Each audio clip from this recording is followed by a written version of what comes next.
Hey, I'm here with Kyle Supley, a good friend of mine that I've known for at least a decade. We worked together at the fruit stand on Fifth Avenue all those years ago. And you've been DJing in New York City for as long as I can remember, and you've got a lot of stuff going on. So, first of all, can you introduce yourself and like just tell us who you are? Yes, hello everyone. Thank you, Jonathan. That was a nice intro. I am Kyle Supley. We worked together at the fruit stand, also known as the Apple Store at Fifth Avenue, many moons ago now. I've been in New York about 27 years. I'm originally from upstate New York, a town called Schenectady, where Grace's mother from Will and Grace was from in the show. Everyone seems to remember that when I say Schenectady. But yeah, I'm a history buff, a collector, repairman, DJ on the side, salesperson by day, always have my hands on a lot of different things, and then DJ. I love vintage music. I grew up. Well, I had a phonograph for my 12th birthday. I got an original hand crank 78 RPM shellac record phonograph that I would bring friends over to play the old school. Yeah, that you got it. The old school records and polkas and what was it? Glenn Miller was one of my favorites. So that's where it kind of started. And then I discovered my parents' 33 and a thirds, the big LPs, in their record cabinet. And that was right when the Beatles were coming back and having their big, what was it called? Oh my God, I'm blanking. But they remember like, what year was that? Like 95 or 90, even earlier, like 93. Oh, when they did all the reissues, like I think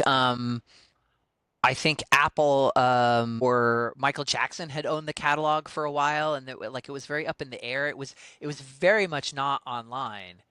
And when it did finally come to iTunes, it was a huge deal. Like I think, Literally, the Beatles anthology, and then that was it, and they re-released or like right, okay. suddenly everyone was into it. So that kind of got me to look at the old records and such. Discovered those records from my parents with the Beatles records, and they were just so literally mind altering in a way. I was so excited to hear the old school crackle and pop of the records, but it was actually really great sound as well. And my dad had a great collection of what is it, like Southern rock and like Jim Croce and Hmm. just all the classic 70s stuff. And so I got really into the 70s. I was into the 60s as a kid, as most kids are. We'll delve into that in a little bit, but I did start loving history at a very young age. I was into Art Deco. And then when I was like 12, 13, I was into the 60s. When I was 15, I got into the 70s and a little bit of the early 80s, but I kind of capped off there and I kind of floated back into like the late Hmm. 60s, early 70s. But musically, fashion wise, home decor, and the rest. Right.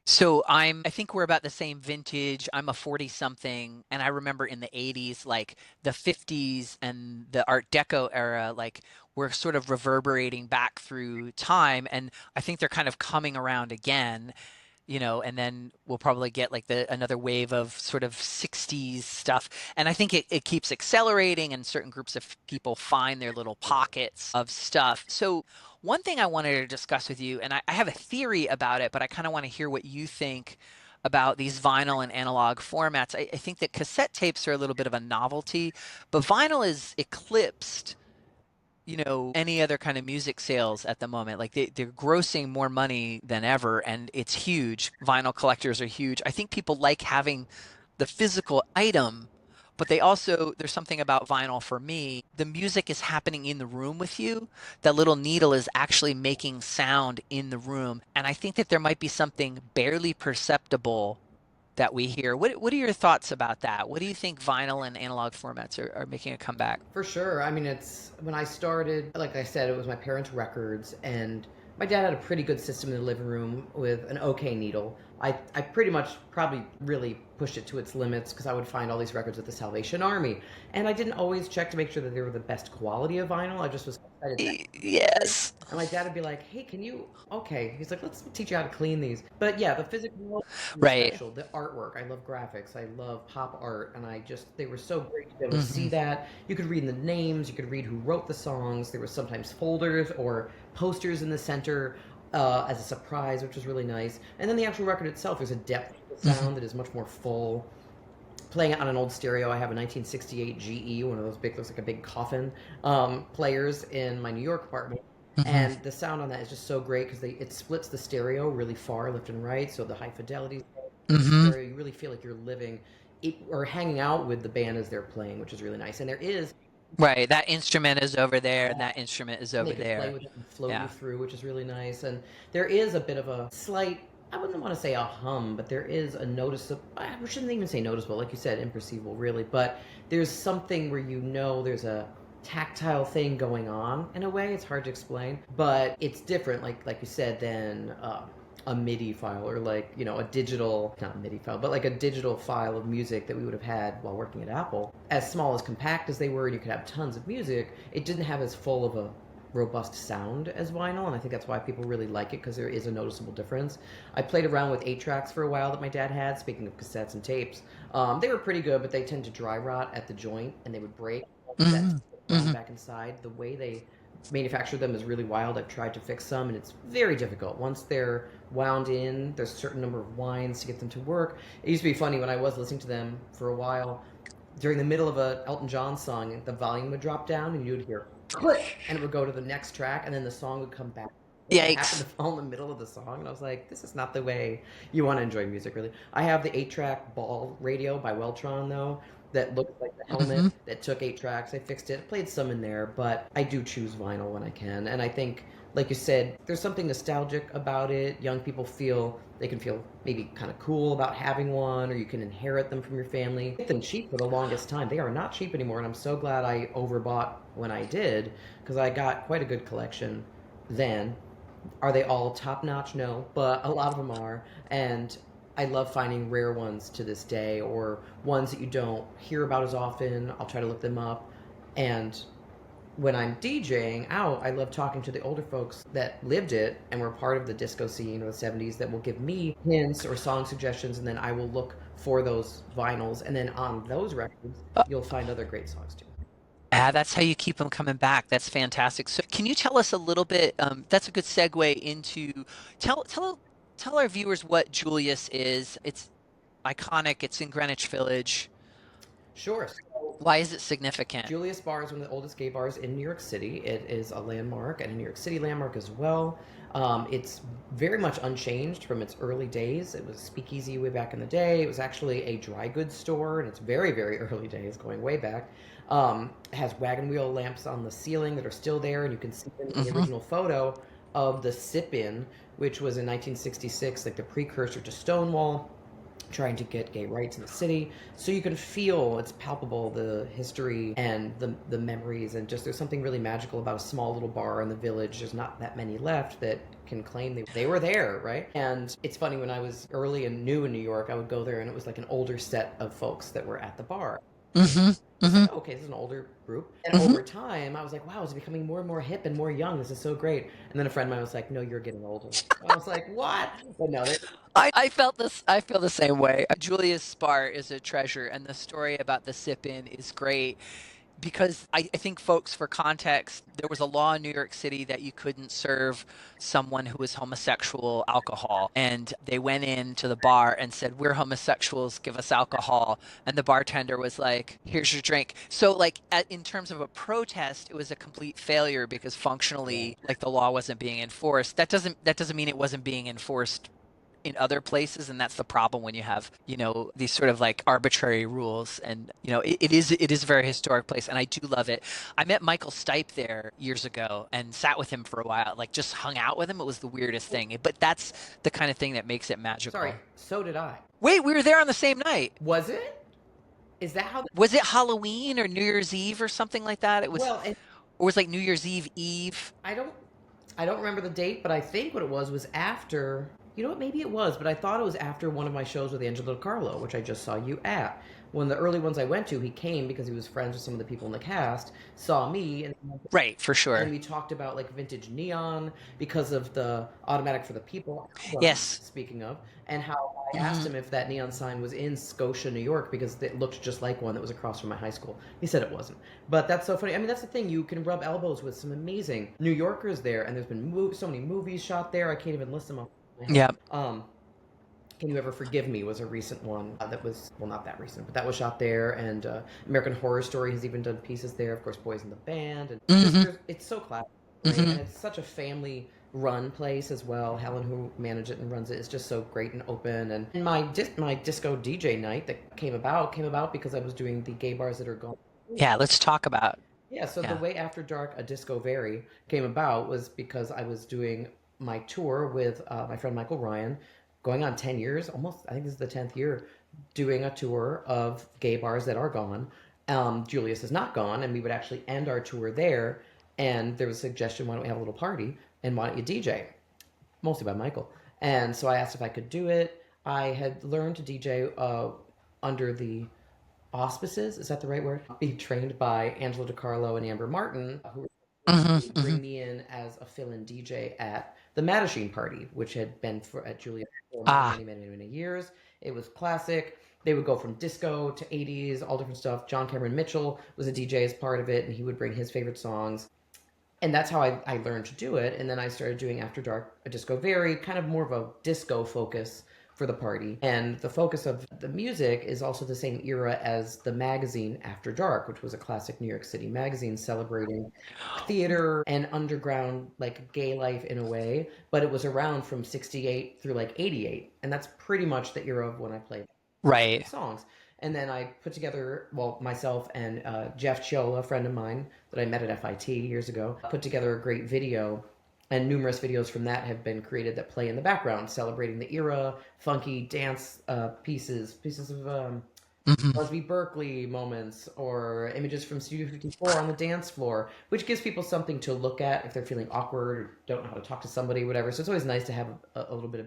Right. They used to do that at Uncle Charlie's back in the day, and Yeah. they would call it S&M bar, but not as you would think. It was a stand and model bar where everyone stood Oh, right, right, like right, people right, at right. school, Yeah. but they'd be Yeah. watching like For sure.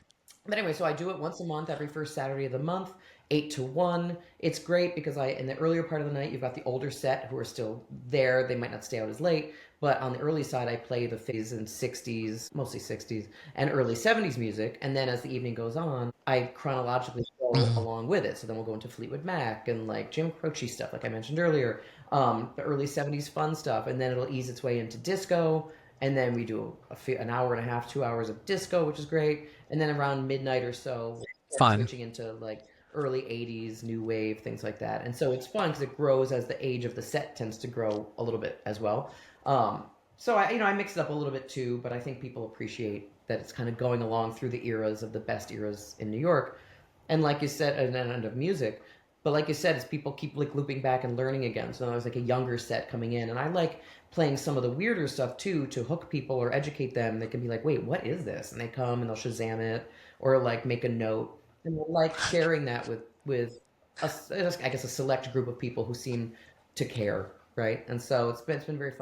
Yeah. So you and I were talking back and forth over text before about when you get a track that's not on Shazam, what's that feeling like for you when you try what is this Yeah. song and Shazam doesn't Well, know? it's funny to go back a ways before Shazam. I remember I used to be like at the mall, and there'd be like weird It. songs in the background. I'm like, what is that? And I would write on a post-it note the lyrics that I could understand, and then try to Google them, try to find Hmm. it. And that's like how I used to do it.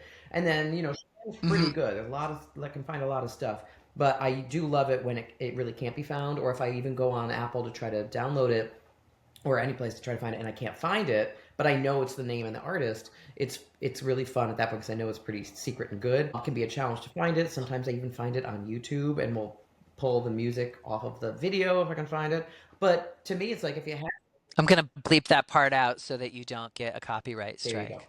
Um, I'm kidding. I'm kidding. no, but it's hard to find the rare stuff. But when I do, it makes me so happy to have it and to be able to share it because otherwise a lot of these things get lost in dusty shelves and may never be seen or heard from again. Not never, but people are always culling through and Right. finding some fun stuff. One in particular that it's a pretty cool story, and I'll be quick. But when I was looking at this particular house in the Poconos, there was a lot of stuff left. It was an as-is home. The gentleman had passed away, but there was a record heap that was here, and there was some really cool ones in there. Noel Coward, I remember, was in there, and a few others. But the favorite Hmm. one, which I had not seen this before, was Mae Out West, Mae West's '60s album, where she's doing rock songs, and it's Mae West in the '60s. So this record was there, and when I asked about the home, I was like, they were like, "Is there anything you want on the inside as part of the deal?" And I said, "I would really like the records." And then they wrote back They're Mm, like, the brother's gonna take them. So sorry, you can have the records. I was like, all right, I get it, whatever. And then when I finally did get the place, and I walked in the first day, and gave me the keys. I opened the door, and most of the stuff had been removed.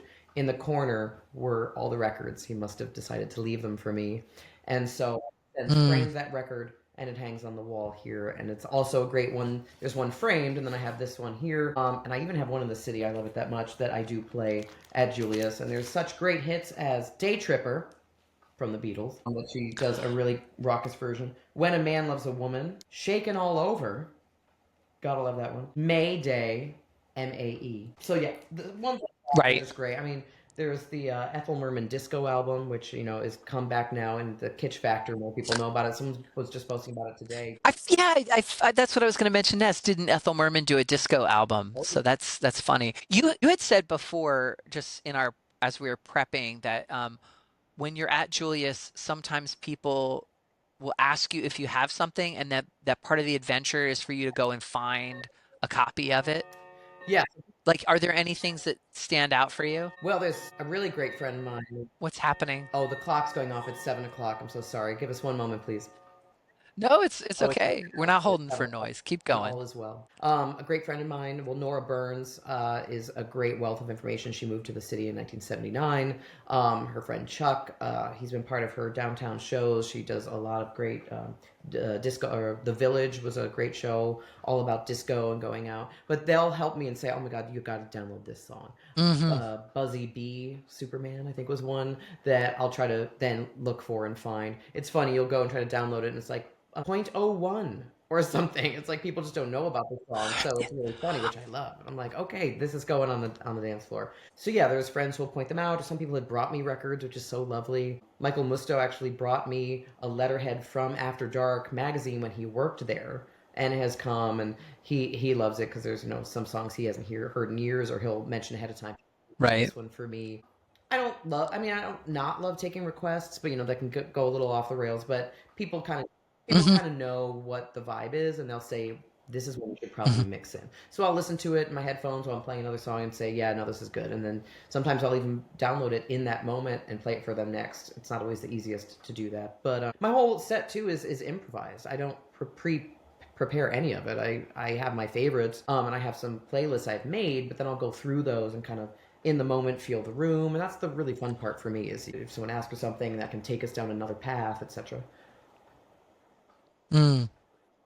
Do you bring vinyl to Julius, or is Oh it yeah, you I just have do my. digital? I mean, some of these are pretty rare treasures. Yes, I try to be careful with them as much as I can. I have sleeves on the more protect ones I really want to protect. I should probably have them on all of them, but the little plastic sleeve helps out. But I have my little carrying case. It holds about 25 to 30, so I'll go through each time and try to pick different ones than the month before or what have you, and mix it up and Right. vinyl. But then I also will go for my digital collection because it is huge. Right. Rusty MacBook Pro. It's still hanging in there, but I'll go between the two. Sometimes sometimes do a single on a 45, or I'll do my other Mm. LPs and then back to the record, and then I mean back to the computer and then back and forth. So it's a mix, but it's fun. I just love seeing it when young people walk by and they're like, "Whoa, real vinyl!" And it's like just they get really a kick out of it, which is fun. And then the older people are like, "That is how it was supposed to be done," which is fun. It's funny because Julius is not necessarily the most set up to be a DJ bar per se. We've made No, it's very very cozy. It's very out in my cozy in little there. table. Well, not my table, but the table I'm behind. And it's funny though because people will get excited and dance and jump, and that is an old floor in that building, and so Yep. the Yep. needle bounces, and then I'll get on the mic and be like, "Real vinyl, everybody!" Trying to make a joke of it, but I actually just got in the mail. They're coming today. Some springs I'm going to try out that are under. I already had like a rubber pad. So you put it on a gimbal or something like Yeah, we'll that. see. But then I found it gets too bouncy, and then if it does bounce, and it's all over the place. So we'll see. It's Mm. always trial and error. I've been doing it Right. about 10 years too, which that seems crazy. Time flies. We're having fun. It does. It does indeed. So that is nearly 120 gigs there at Julius. Are you going to have a 10-year anniversary? Can it be? Maybe it's not 10. A lot. I have to do the math. I just kind of keep going. I mean, we did it even during. I left. It's been a time flies. I'm telling you. But it's Yeah. you know what? I don't know if it is 10 years quite yet because I'm just thinking about it now. That I think the last one I did was like the 74th because I make a different poster each time. Each time the poster taken from that related month of an After Dark magazine cover. And then Ah, I'll like add my Kyle Supley at Julius da da da. But it's also trying to celebrate the magazine. right. So yeah, I'm not at 100 yet. When I get close to that, it is coming up. But yes, there will definitely be a fun kickoff party or something. I've done some Halloween events at Yeah, you could do your what do you call it? Your 100th show, and then you could do your 10-year anniversary too, you know. yeah. You could have like a double whammy. Double. Okay. So Kyle, you're going to show us a few of your treasures here. Yeah, so my collection is quite large of the vinyl, but I picked just a few of my favorites that happen to be out here in the Poconos. Duplicates will end up out here as well, but some of these are pretty special that I've may picked out or picked up nearby in the neighborhood around here. This one, I love these compilation disco hits records. A lot of them, they'll have all your favorites from Fly Robin Fly to Get Up and Boogie, Cherchez La Femme by Dr. Buzzard's original Savannah Band. That's a really good one. I love that one. This is But these are not covers. These are the These are real real deal. Yes, there are. songs of the day. You Okay. bring up a good segue. This is another band. I have a lot of these. The Ray Block Singers. And these are kind of funny. They're good for like when you're vacuuming the house or doing dishes. And it's covers at the time of hits then by not the actual people. So it's always kind of funny. You're like, this is like well, K-Tel? well, Was that what they Paul called is it? the original, usually the original artist. Oh, was it? Yeah, I Okay. was gonna All say it's right. like the Hydrox compared to Oreo. You get like kind of the Mm. hit, and you're like, "Well, that's Hmm. kind of the song." But they had a ton of those here. This was "Moments to Remember." I started a joke by the Bee Gees, but not by the Bee Gees. Abraham, Martin, and John. That's an intense one. You should listen to that, kids out there. But yeah, that's a fun one there. This one's fun. Ange DiCarlo mentioned this one.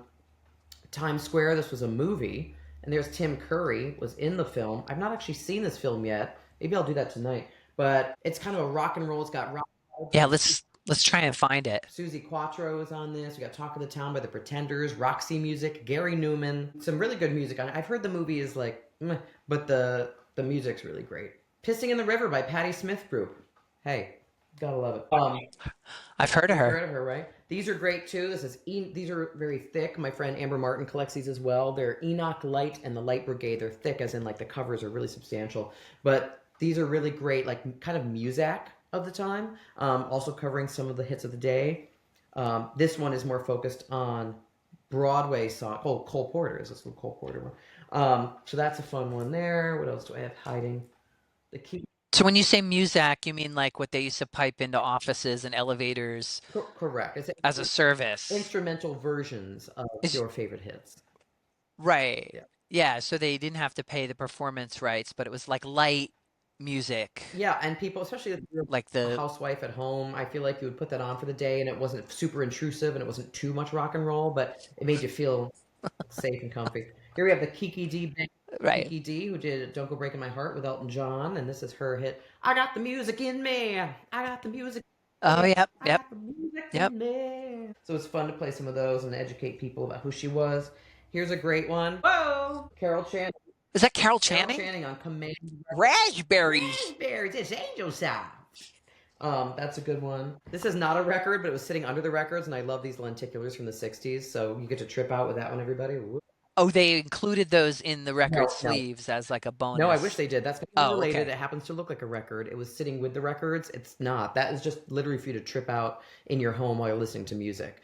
Turns out there's one out Right. here near my Poconos place whose father bought up the whole company who made those lenticular type things called Very View, and she has like the whole collection of what was remaining. They did like the rings that blinked back and forth with like the Beatles, Sh- the vote for Nixon or don't pin, which is kind of funny.